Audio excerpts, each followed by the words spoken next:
This is the Holiday Inn in Ocean City at 66th Street. We're checking out and we're late, so we're in kind of a hurry. This is going to be quick. You walk in the door, the bathroom's to the left. It's a small bathroom.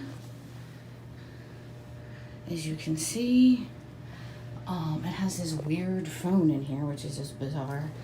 The ceiling is not in great shape in the bathroom.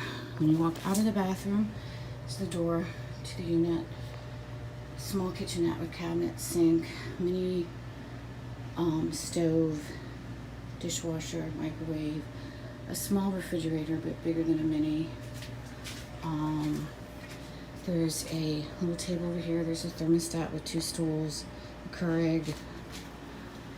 We had 2 queens. There was not 1 king available. I guess if you get 2 queens, one of them's against the wall. I think the room's the same. If you have the king, there is a fairly large closet over here. It does have a safe in it.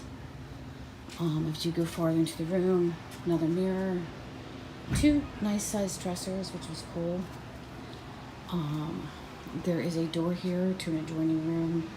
You can hear a lot of sound from that room. Overall, this is a pretty loud hotel sound-wise, I guess because it's so old. That is a pull-out couch. We did not use that. There's a nice little sitting chair there. You've got the TV, electric fireplace. This is the best part, which is you have this wonderful, decent-sized balcony, sliding glass door. It's a table and 2 chairs.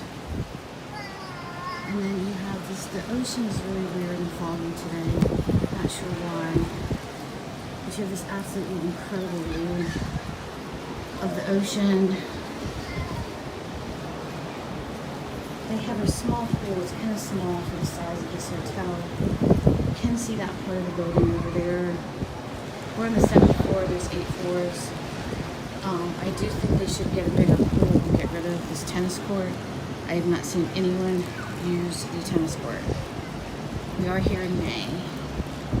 So it's been cloudy and rainy the last 2 days. So more people are on the beach, but I've never seen the ocean like this where you can't see the ocean. I've been able to see the ocean up until today. We're going to go out there for a couple hours since the sun's out at least and it's not raining before we check it out. So here's the balcony in the room from the outside. I would recommend this hotel. It is very old and it is loud, but it's reasonably priced for something that is right on the beach.